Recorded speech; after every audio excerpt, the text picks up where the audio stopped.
Good afternoon, everybody. My name is Jonathan Thrower from the Community Resource Center, North Charleston.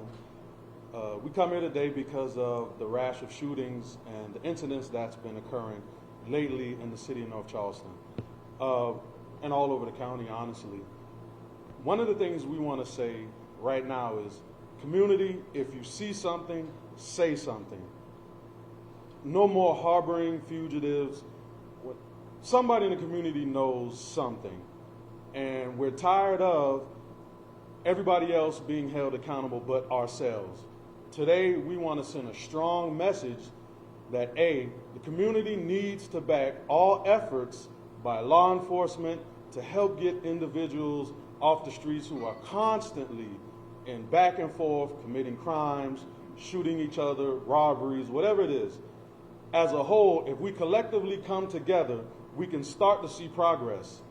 We understand now that with the community coming together and saying this, there's going to have to be stepping up of patrols. People are going to have to understand that cars are going to be stopped. I mean, law enforcement definitely is under pressure right now, and the community, if we want to create safe spaces, then we have to cooperate with the people who are trying to keep our community safe. So ultimately, our overall objective is, to the community, how well do you want our streets to be safe? Like I said, when we were listening to the mayor today, there's a $10,000 reward for the individuals, just even the capture or the arrest of individuals. We want to make sure that gets out, because nobody should have to have their child at a baseball field playing baseball and having a recreational event, and we have people coming up and shooting and having reckless disregard for our community. We need these people locked up immediately.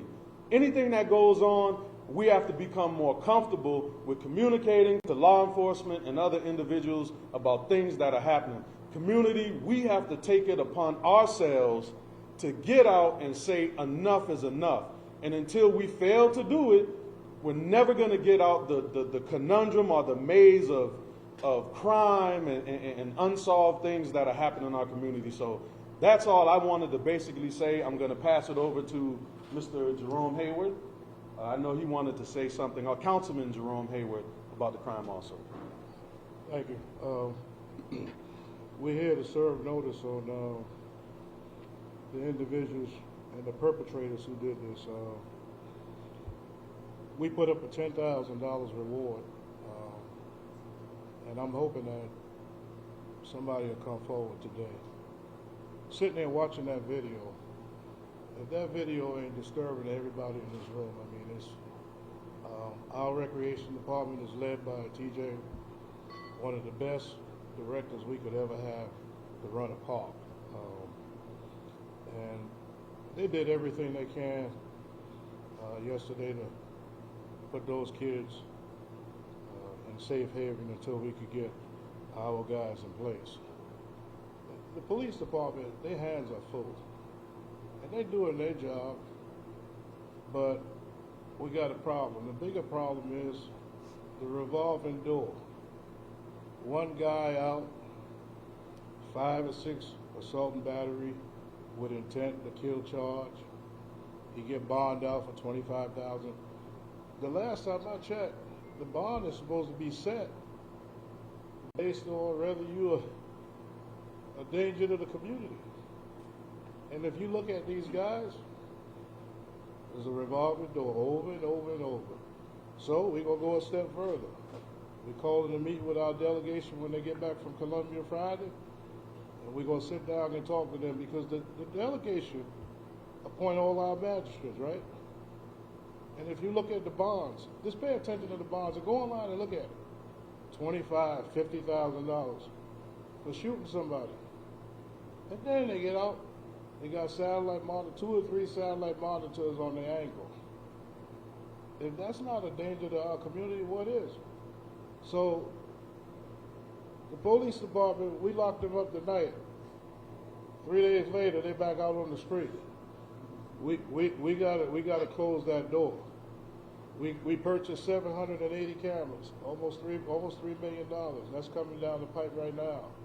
That's going to help us. But we need the help of these judges as well, because guess what? If they know they got a price to pay to get out, or $500,000, and I don't know why they just don't deny bond on half of them. That's the simplest thing to do. Even with domestic violence, why we just don't deny it? Because the judges have that option. Just deny them bond and let them sit there. It's more important to put them back out here with us. Look at this. We trying to combat this. We need the judges' help. But I'll tell you one thing. If you're looking to stay in North Charleston and continue to do this, you may want to find another home, because it's getting ready to get hot.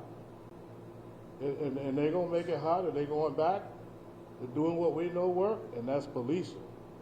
And I'm sorry, I don't want to see no more. I don't want to see no more grieving mothers. They've done their job. Now it's time for us to do ours and support them, because we're patrolling. You know what comes with that, complaints. And we prepared to deal with whatever we have to deal with. Thank y'all for coming.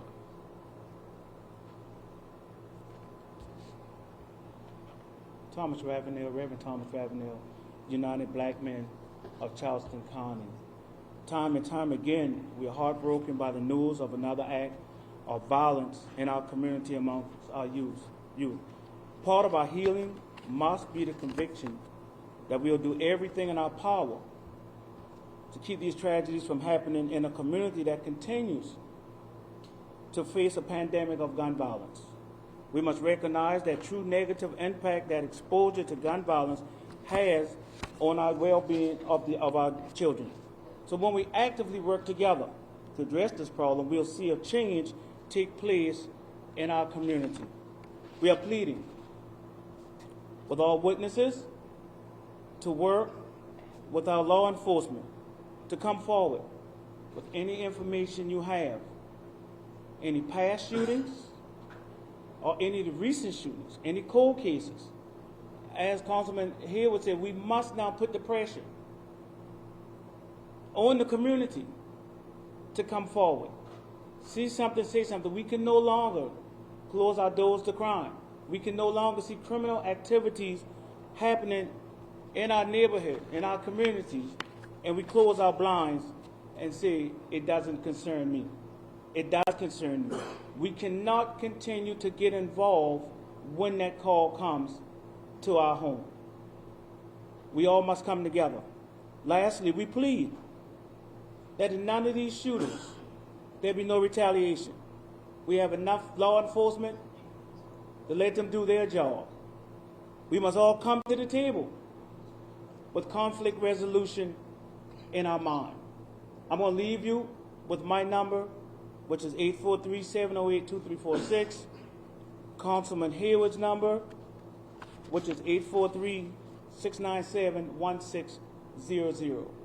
We are waiting. We want to hear from you, community. We want to get to the bottom of these senseless shootings in our community. And we stand unified today with our law enforcement.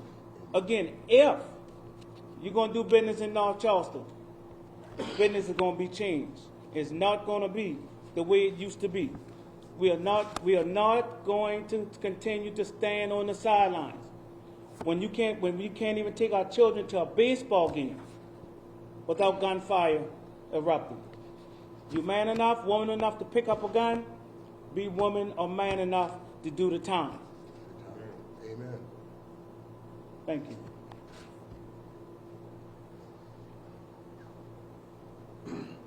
Hello, my name is Elvin Spates. I'm going to make this straight to the people who need to hear this.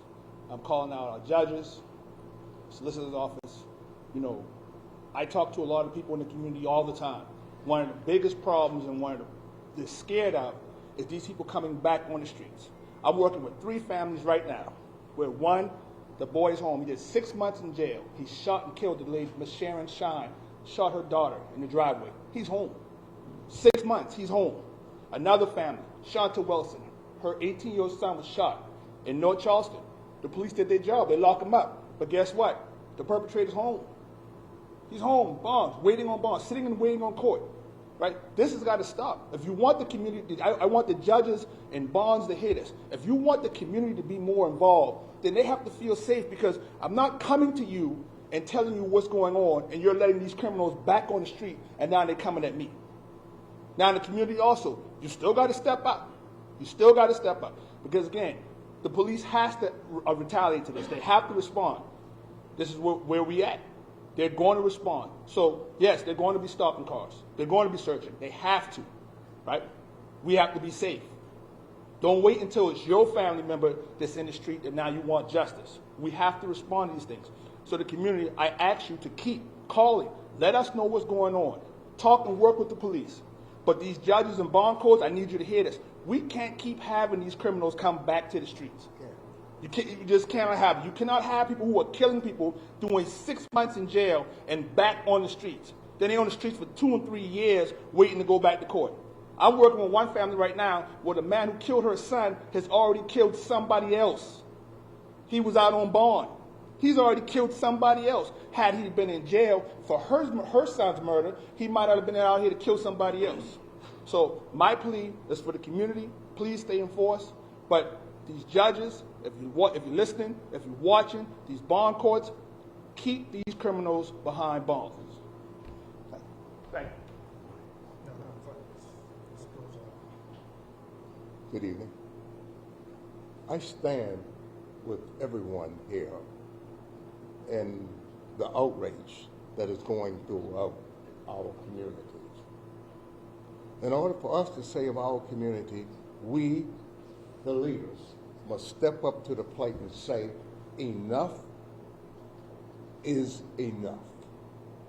When you can't have elderly walking down the streets, when you can't have the elderly sitting on their front porch, when you can't have little children at the bus stops, and most importantly, when you can't have little children actually playing on the fields that North Charleston has provided, it is time to say enough is enough. If you see something, say something. In order for us to make it happen, we have to work together with the police departments and the schools, and we must change this environment that exists.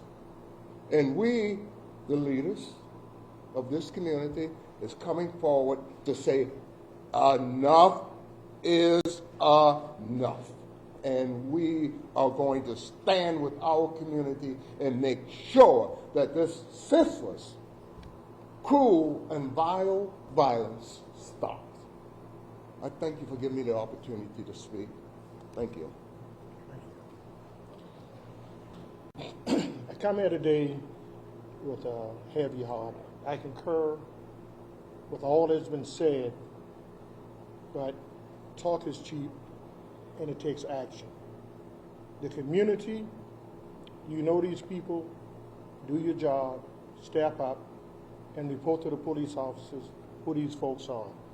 School is about to out for our young children, teenagers, college kids. We don't want to have bullets flying around, guns in the street, deaths in the street. So that's why we're here today, to step up to the plate and say we support law enforcement. We support whatever they need to do to cut down on the violence, as well as I will call these magistrates myself, since they work for Charleston County, to ask them to have a meeting with the community leaders to find out why they are setting these bonds so low for these repeat criminals. I've spoken to the sheriff. She is out of town right now. When she comes back, I want to meet with her, Chief of Police in North Charleston, the City of Charleston, as well as Mount Pleasant, to come up with some type of county-wide solution, because the problem is just not North Charleston. It's a county-wide problem. And so what happens in my neighborhood today will be in yours tomorrow.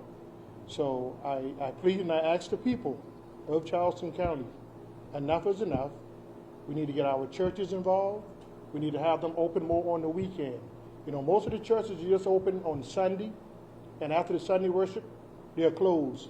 You know, you could put, some of them have gymnasium, some have not big sanctuary. You could have games and all kind of activities for these kids to go to. So again, it's going to take a community effort. It's going to take everybody working together, and we support our law enforcement, because without them, you would not be able to walk or do anything in the street. So again, let's stick with our law enforcement officers, and if you see something, please say something. I think Chief Hagee wants to say something before we close out. You? Okay. Okay.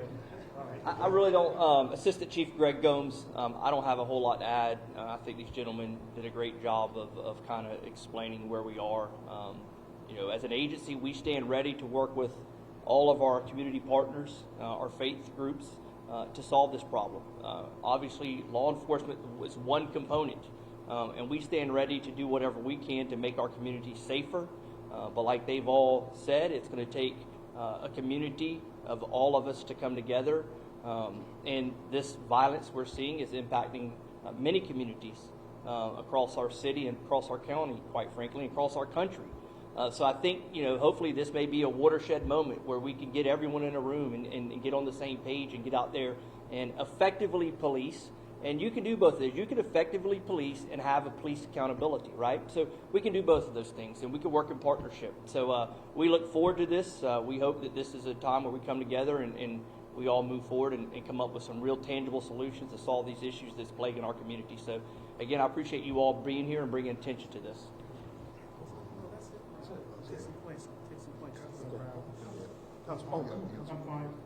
Okay, is there anything else? Not really. No, that's it. Okay. Okay. Any questions? When you guys are saying this, I just think if I was a parent, I would be thinking, what can I do right now? So what would you suggest for parents listening to this to do if they have children, if they have teens? What would your advice be to them? Well, my advice would be to talk to your children. Sometimes children are very hesitant about giving us information. I mean, most of us who have teenagers, like myself, we understand that sometimes they don't want to talk, or there's things that they maybe like skirt over and don't want you to know. I think just being able to have that communication with them, because there's a lot of things that they know that they just don't tell, they may be too afraid to tell. So I think maybe if in my situation, the question that you asked, if it was me, I just sit down with my teen and just keep trying to talk. And then a lot of times, sometimes you got to go through the phone or do your little investigation or your research, because you never know, what you may find. So that would be my answer to that. This is a question for whoever wants to answer. Jumping to shooting at other teenagers. We just saw the name of a 16-year-old killed this weekend. What can be said to the teens to get through to them? That's why we talk conflict resolution. That's why we left our numbers. We want the young people to reach out to us. Some kids are dragging because of by peer pressure. Some kids don't want. I've talked to kids who are in gangs and they wanted to get out. We've helped them get out. But at the end of the day, they need somebody to reach out to. So we want to reach out to them. If there's a gang problem, if there's whatever's going on, we are here. We want to sit down to the table with our young people and bring conflict resolution. A lot of our young people don't know no other alternative. So they don't believe in using the fist anymore. So all they see is what? We pull out a gun. But after you pull out the gun and then you've used it, now your life pretty much is gone. So what we're saying to them, let's sit to the table. Let us teach y'all how to resolve some conflicts.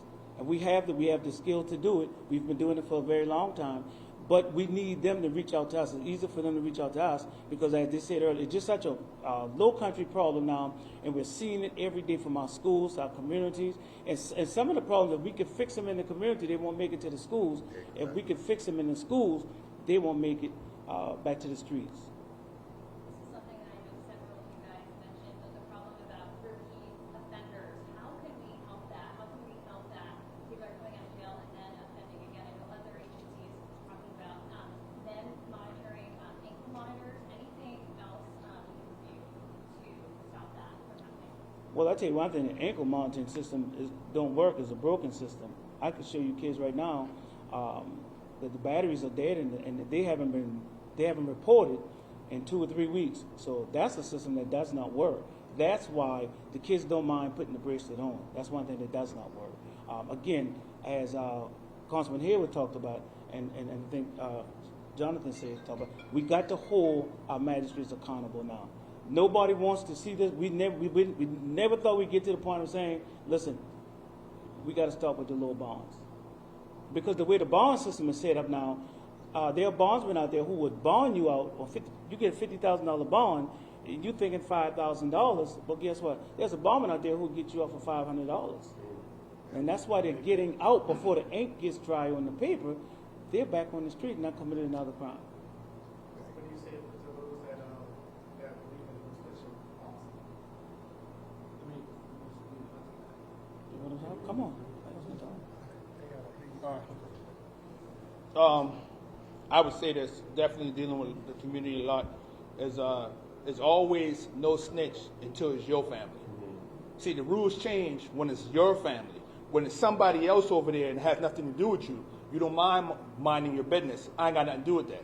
Until it happens to your house, until they're shooting up your kids, until it's something involving you. Now, those same people that you wouldn't speak when you saw something, you ask them to speak for you because you want justice. See, that has to stop. If you see something for your neighbor, then say something. I got a situation of family with now where the neighbors watched someone shoot up their house and didn't call the police. Watched the boy stalk their house. Watched the boy walk up and down the street looking at the house, and no one called the police until after he shot it out. See, but then when it turns around, because violence doesn't have a loyalty, it turns around, comes in a cycle.